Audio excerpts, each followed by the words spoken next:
I'm going to give everybody just a few minutes to click on that link and join in, and then I will start.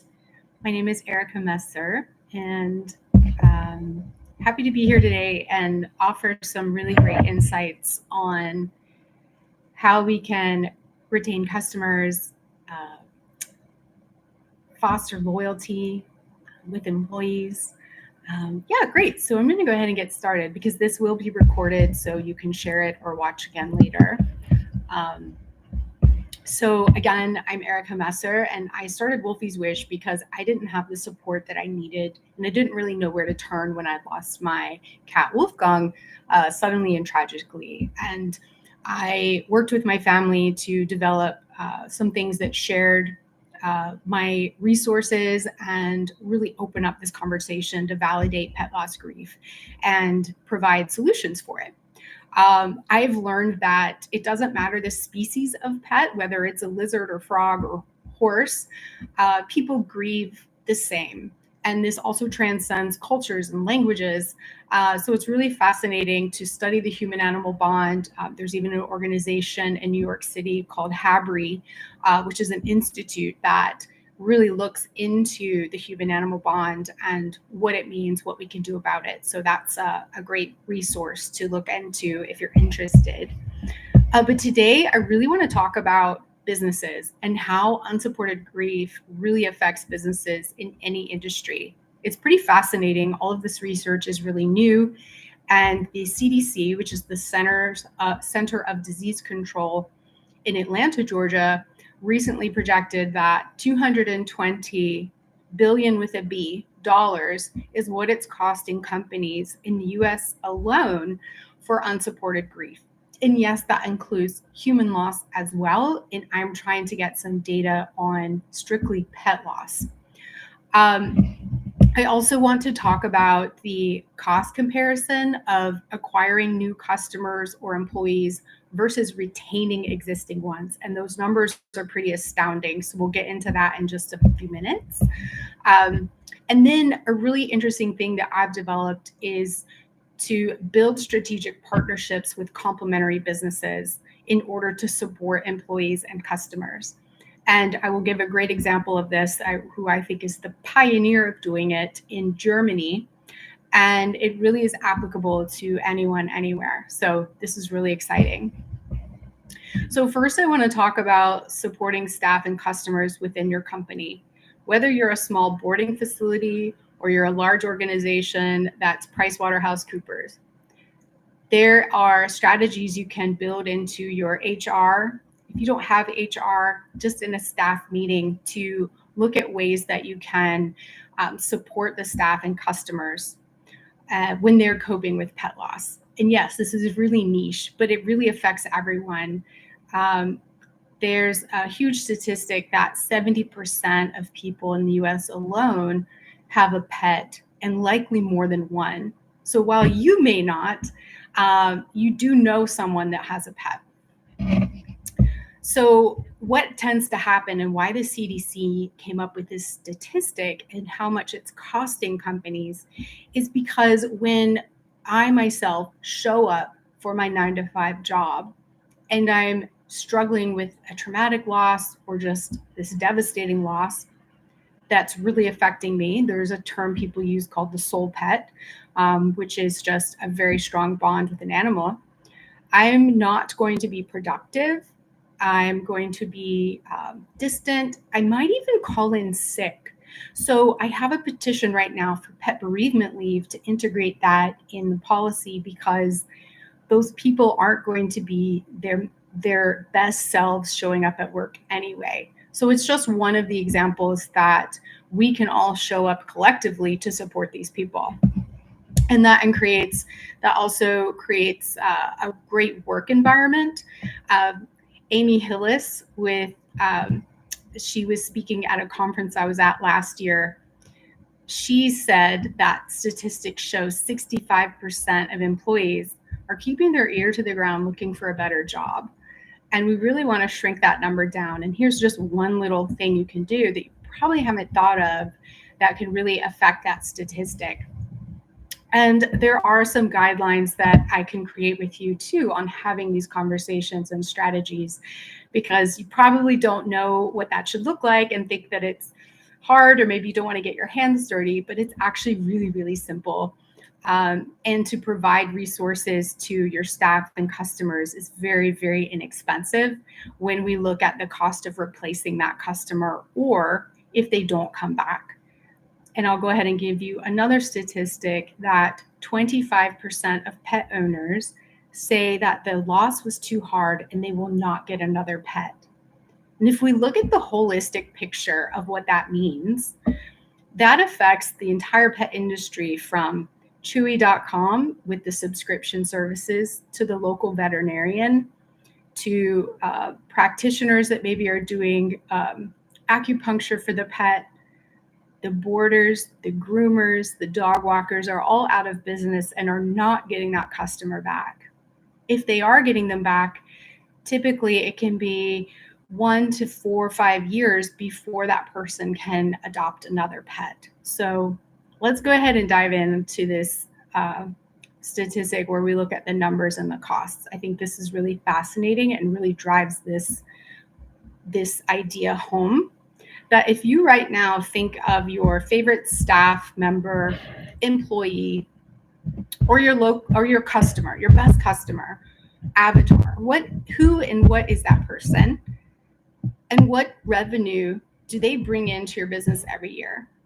If you're a dog walker and you have people that work for you, your ideal customer might be someone that uses your services every single day. And this can add up to $10,000 a year. If you're a boarding facility, that number is higher. If you have a subscription company that's bringing in revenue, that number could be around $5,000. Myself, with the subscription services that I have, it's about $5,000. So if we look at that period of time of 1 to 5 years, we're looking at an average on the small end of $25,000 to $40,000 of revenue that is gone and might not come back. Okay, so that's just one example of how we can really see how it's affecting businesses. If it's a staff member, the cost to replace them is going to rely on, Indeed or headhunters or posting jobs, and then there's the training involved. So you can really see how these numbers add up fast. Supported customers and employees are likely to stay and or return and adopt again. And I know that the largest pet companies are really interested in getting those shelter numbers down. And so by supporting them with healing practices, helpful practices, okay, we're not talking about flowers in a card. And I want to tell you why. Sending flowers is a constant reminder of a loss, period, whether it's a human or a pet. And people can't put those in a drawer. They die in a week. They're very expensive. I send my mother a Mother's Day bouquet, and it's around $80, $90, and I'm happy to do it. But if that's your mode or go-to for supporting customers, you're spending a lot of money. And those flowers die even sooner if they forget to be watered. So I want to shift that into helpful resources, and I will go about that in just a minute. What Wolfie's Wish does is provide helpful tools. I've created a whole line of products, both virtual and physical, in order to facilitate healing with a cost of under $50 at the high end. In bulk, when I sell wholesale to my customers like Spoonful of Comfort, their costs are very minimal. When I sell to crematories to include products in their return packages, they're looking at just a couple of dollars. So again, when we go back to what it costs to get another customer or employee, the numbers really make sense. So those are some affordable ways that you can help. And I really advocate people getting out of the mindset of just spending money on flowers. But I want to jump into strategic partnerships and what that really looks like, because I don't want to see the pet industry or just HR in general being so fragmented.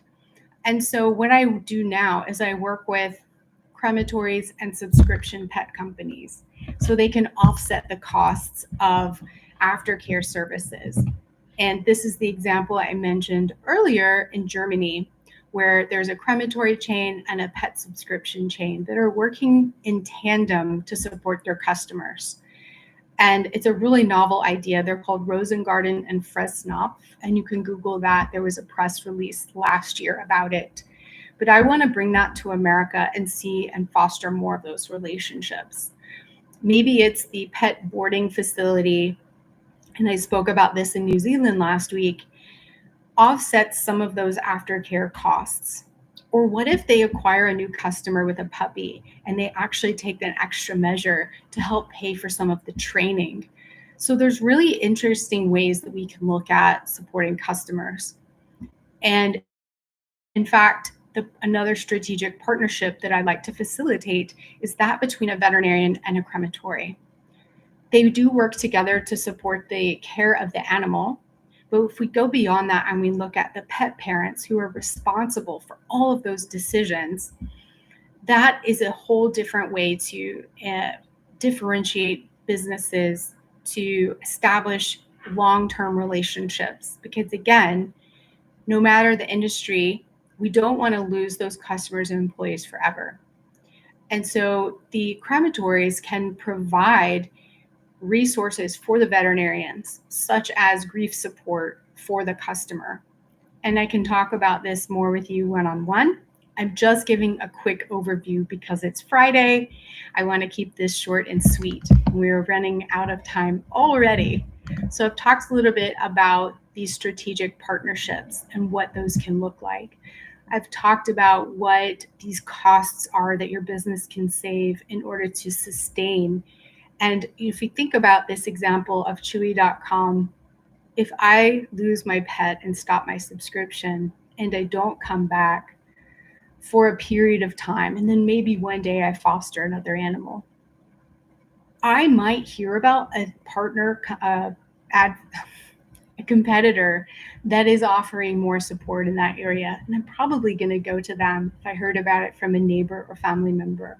So what I would like to see is for your business to have organic growth outside of Google Ads and advertising, where word of mouth really makes the difference. And I can only imagine the conversation I would have with my own family to say, look who showed up for me at the hardest time. So just to recap a few things, we really want to support staff, retain customers, and that can be up to you. You can really customize this, and I would love to talk to you about what your values are, what your budget is, and ways that you want to even answer the phone at a crematory and have that respect and empathy to have strategies in place for HR to have these conversations, because it's something we don't talk about. It's still taboo, and that's okay, but we can make small, tiny changes that are very simple and they don't cost a lot of money. So perfect timing. I got 1 minute left. If you want to talk to me more about this, my email will be in the description on the repost, but it's just Erica, ERICA, at wolfieswish.com, and that's WOLFIESWISH.com. So I'd love for you to reach out. I offer free consultations to see if we can work something out to help your business retain customers and employees.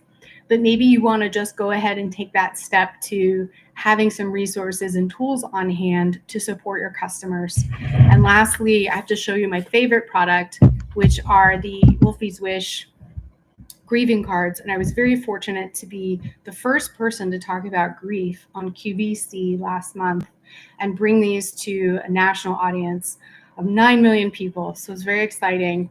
And I thank you all for your time to spend a few minutes on your Friday afternoon and listen to these ideas. Again, I'm going to repost this. I know a lot of people abroad weren't able to watch. It's actually Saturday in New Zealand. So thank you so much for your time, and I look forward to connecting with you.